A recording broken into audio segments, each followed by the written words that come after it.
membentangkan tajuk buku yang sudah pun berada di pasaran, meliputi hampir 255 muka surat terbitan daripada Ilham Center yang diterbitkan pada Mei tahun 2012.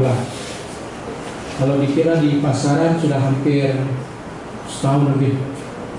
Buku ini telah dibaca dan ditatapi, dan saya masih ingat ketika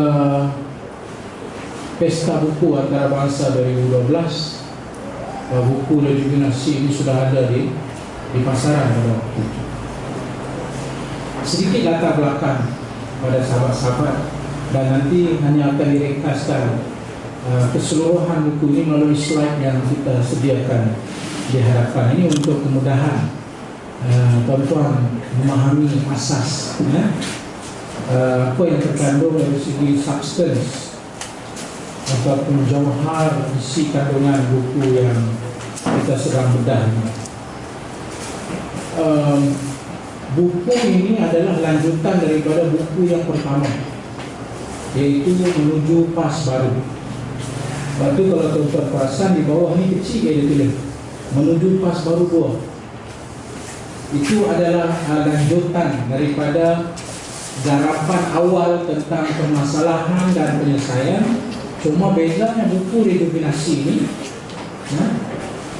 yang akan saya terangkan apa makna rejuvenate, berasal daripada bahasa Inggeris, adalah merupakan lebih tertumpu kepada apa penyelesaian yang saya kemukakan. Karena ramai yang menyatakan buku Pas Baru yang pertama itu dianggap sekadar lontaran-lontaran nakal yang tidak ada keputusan. Kerana itu maka buku yang anda tatapi sekarang ini, yaitu rejuvenasi, menjurus kepada di hujungnya penyelesaian melalui pengamatan secara akademik tentang model-model organisasi sebuah parti politik, berpandukan kepada tesis PhD saya yang saya sempurnakan di UM pada tahun 2007, 25 Oktober 2007. Bidang yang saya kaji ialah aspek pengorganisasian. Jadi model-model organisasi, dan lebih khusus, lebih terutama model itu ialah model organisasi politik. Bukan seperti organisasi NGO dan sebagainya. Ini organisasi, dan bukan sekadar politik, tetapi yang istimewanya tesis ini ialah lahir di sana satu model baru, yaitu organisasi parti politik Islam. Dia tambah lagi parti Islam. Itulah sebabnya berkemungkinan kepada mereka yang tidak terdedah sangat kepada model organisasi, mungkin agak sukar untuk memahami dari segi realiti pengorganisasian, bagi untuk menyelesaikan masalah yang saya kemukakan ataupun saya utarakan.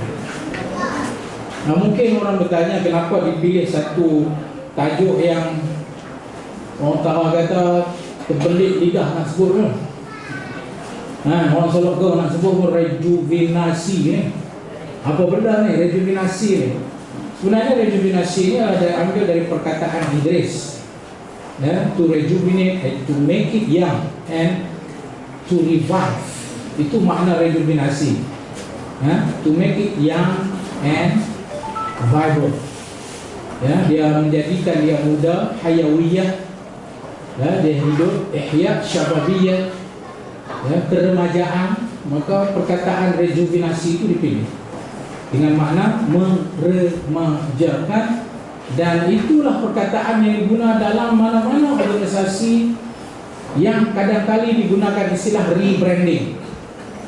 Kadang-kali digunakan istilah re-branding, kadang-kali digunakan istilah re-engineering. Tapi re-engineering itu lebih kepada proses, tapi pelebelannya itu lebih kepada re-branding, ataupun disebut juga secara umumnya sebagai to rejuvenate, ataupun untuk ij'al syabab, yuhyi syababiyah, menghidupkan keremajaannya supaya walaupun usia pas sudah hampir menjangkau 60 tahun, tetapi dengan meremajakan dia, maka dia kekal relevan.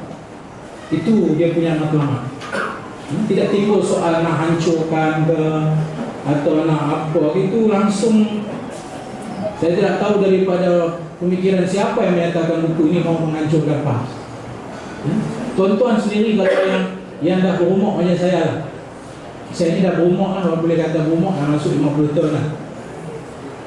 Kadang-kadang terpaksa makan multivitamin. Pasal apa? Supaya mau kelihatan sehat. Bukan nak kelihatan muda sangat, tapi sehat. Walaupun orang kata saya muda lagi. Tapi saya nak bagi tahu kepada sahabat-sahabat, hatta kalimah yang dipakai rejuvenate itu langsung tidak menggambarkan apa juga konotasi yang negatif. Tidak. Tapi bahkan dia menggambarkan konotasi yang positif. Dan dalam istilah fiqh yang kita pakai, yang kita guna adalah istilah tajdid. Tajdid bukan bermakna baru lawan lama, bukan. Itu salah. Tajdid ialah memperbaharui yang lama. Betul? So pada siapa yang menganggap bahawa buku ini mempunyai niat untuk meruntuhkan parti dan sebagainya, saya rasa terlalu tersasar jauh pandangan mereka.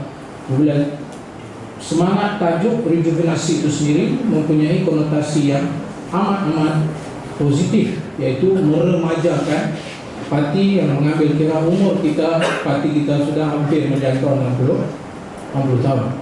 Ini satu yang perlu diberi penjelasan awal tentang tajuk. Kemudian ada yang kata dulu tajuk buku PAS baru, mereka terus membuat andaian menyatakan, oh maknanya dulu lama kah? Lah baru kah? Oh jadi nak buat baru kah? Jadi kadang-kadang pemikiran orang ini terlalu simplistik, terlalu mudah. Dan mudahnya itu mengheret kita supaya berfikir mudah macam dia. Ini masalahnya. Baru bukan bermakna lama. Lawan baru bukan lama. Tapi lawan yang digunakan istilah baru ialah apa? Contemporary. Itu makna dia. Ni handphone yang baru ni, bukan baru beli. Dia boleh makna baru beli, tapi handphone baru juga bermakna terkini. Macam mana dia boleh jadi terkini kalau tidak ada yang dulu? Tidak ada pemisahan di situ antara lama dan baru, tetapi yang ada ialah apa? Kesinambungan.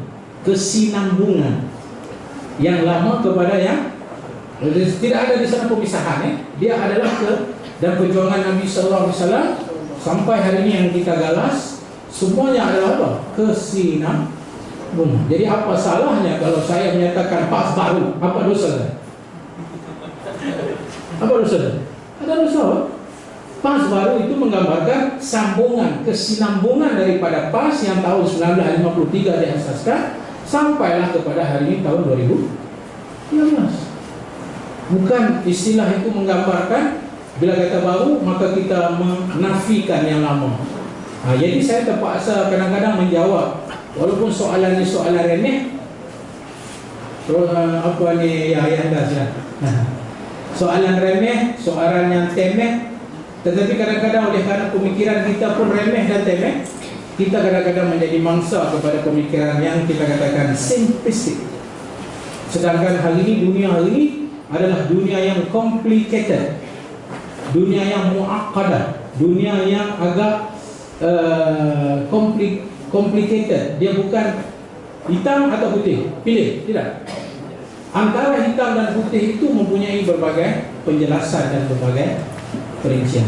So ini yang kadang-kadang malangnya tidak ada kepada ahli-ahli kita yang lebih mudah terjerat dengan pemikiran simplicity. Mungkin kerana berpikiran yang complicated ini memerlukan banyak berfikir, memerlukan banyak pengamatan, memerlukan banyak berwacana seperti ini.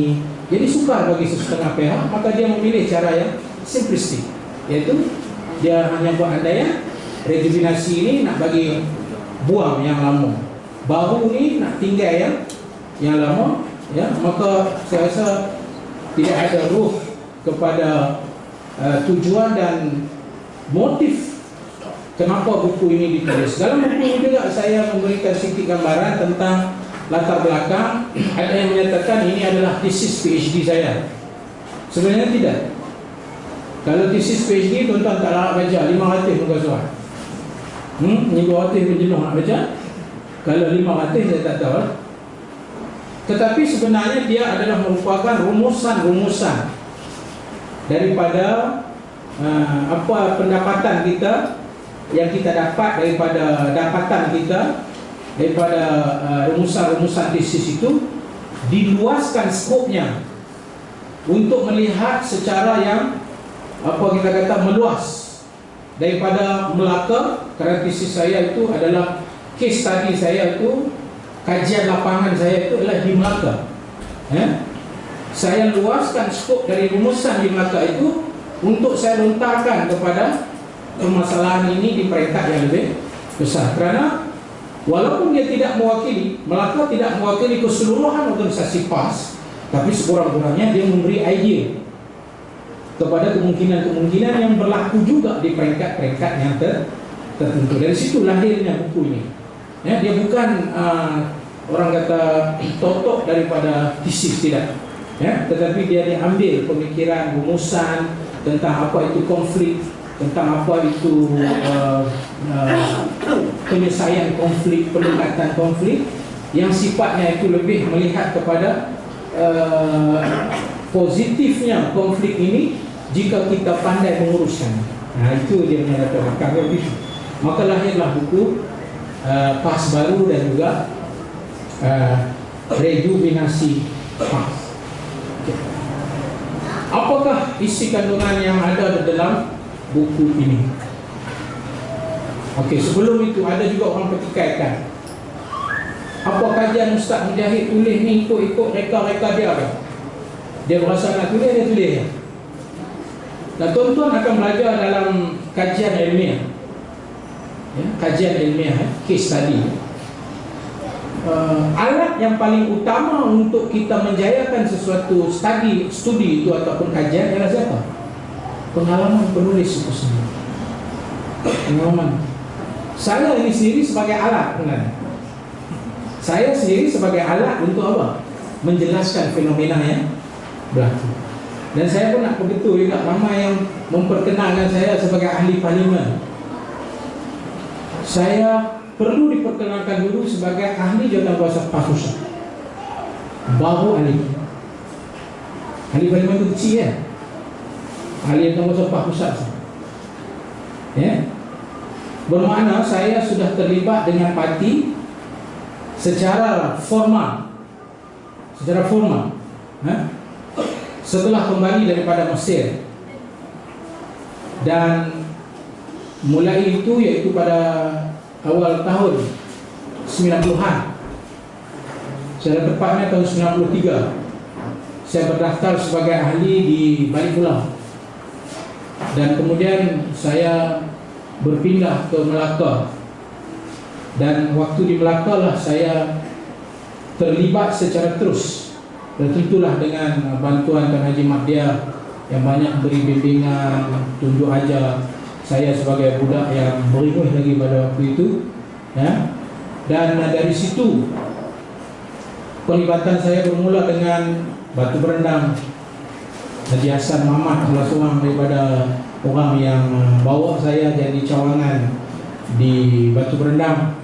Saya terlibat dan kemudian terlibat di pusat sebagai ahli jawatankuasa pemuda PAS Pusat sekitar tahun 90 ataupun sekitar tahun 98 begitu. Ya, semasa saya bertanding 99, saya sudah menjadi di Dasim, saya sudah menjadi AJK PAS Pemuda PAS Pusat. Waktu itu Allahyarham arwah Ustaz Fadil Muhammad Nur, saya masih ingat lagi. Pertama kali saya menang di Taman Melewah itu, sementara saya dengan Datuk Mahfuz sekarang ni, yang berumah senang naik presiden, kami duduk sema, belakang saya disapa bahu saya Saya pun terkejut kali-kali tengok Ustaz Fadil. Dia pun kata, tahniahlah entah menang. Kalau saya kata, terima kasih Ustaz. Baguslah entah duduk di modal ni, insyaAllah entah boleh bantu mahfuz, entah boleh tolong, insyaAllah entah seronok kat entah. Itu harap ayat dia dah tepuk mata. Saya tak akan lupa sampai hari ini. Dan saya rakamkan kisah itu dalam buku Kitakan Orang Malaysia. Ada lagi satu buku. Dan untuk mengetahui buku itu, oleh kerana ada seorang tu baca, dia terlalu berminat, dia minta izin nak terjemah dalam bahasa Inggeris.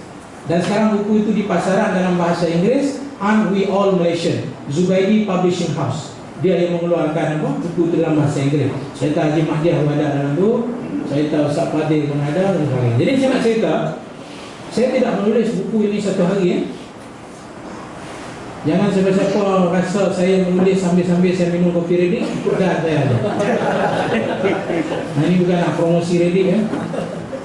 Saya menulis di atas pengalaman yang tak seberapa, yang saya lalui sendiri. Bukan saya tanya orang, saya sendiri yang lalui. Saya buat tesis tentang konflik. Maka hasil amatan semua itu saya cuma fikirkan ada baik untuk saya kongsi bersama dalam bentuk dokumentasi pemikiran, supaya dapat seperti hari ini dibincang oleh anak-anak muda bagaimana kesinambungan PAS itu nak diteruskan di atas nama dia adalah sebuah parti Islam.